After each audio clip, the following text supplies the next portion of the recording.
Sekarang distribusi sampling tentang proporsi merupakan distribusi probabilitas berbagai kemungkinan proporsi sampel.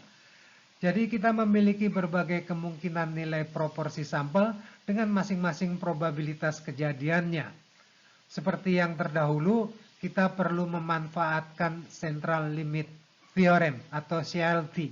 Apa yang dikatakan CLT tentang hal ini?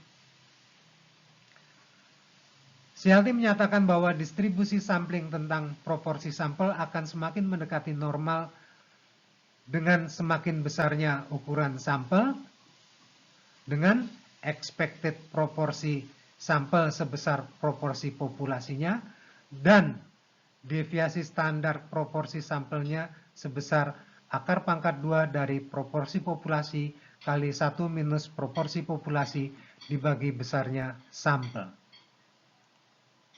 Dengan faktor koreksi populasi terbatas bila diperlukan. Kita lanjutkan. Karena variabel random P berdistribusi normal, maka dapat dikonversikan ke dalam skala Z sebagai berikut ini.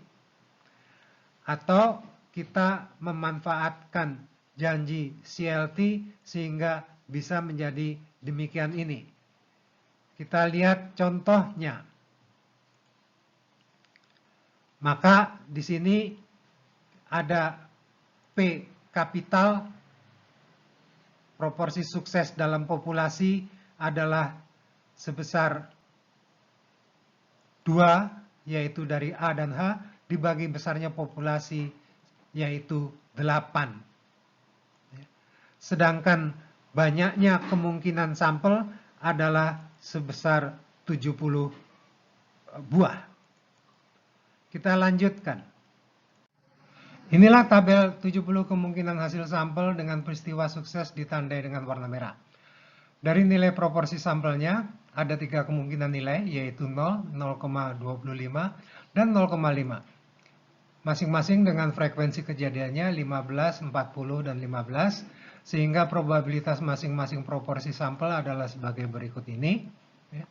Selanjutnya dapat dihitung ukuran sentral dan persebarannya.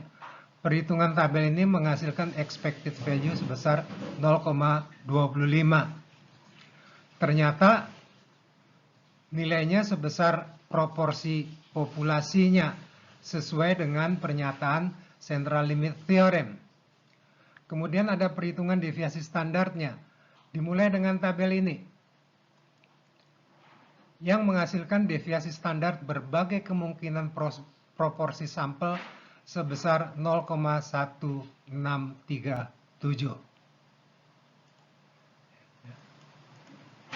Dan perhitungan tersebut adalah sesuai dengan Central Limit Theorem.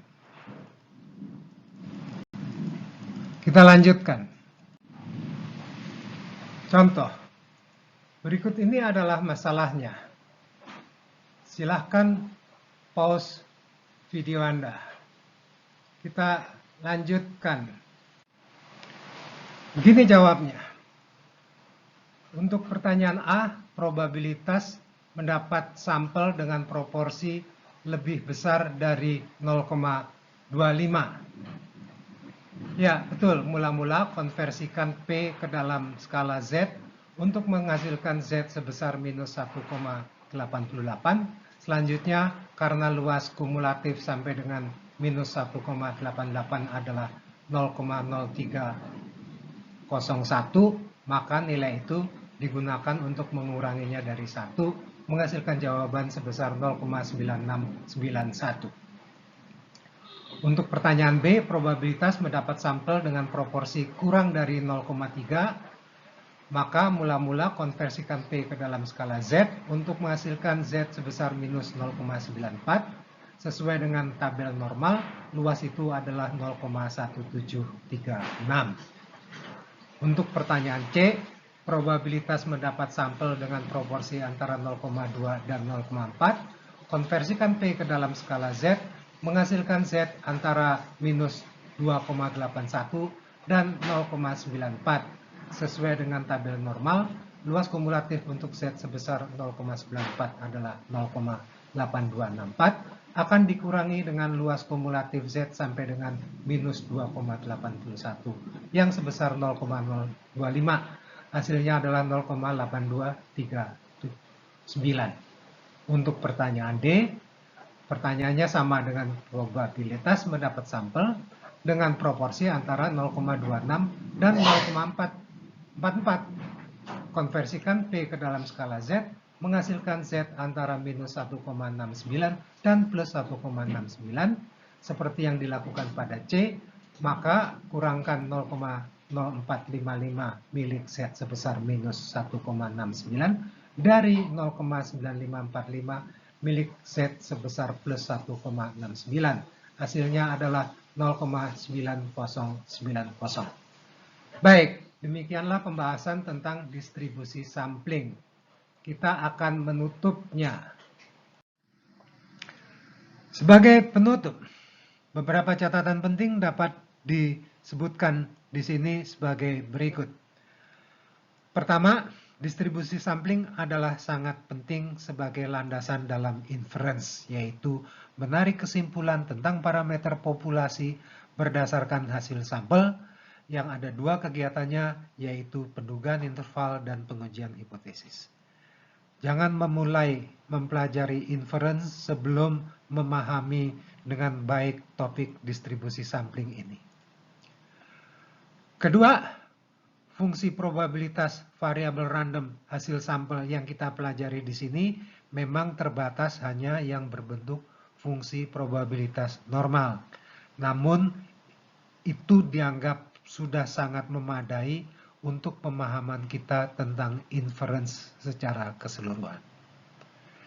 Ketiga, hendaknya difahami dengan baik bagaimana konversi sembarang variabel random berdistribusi normal ke dalam skala Z.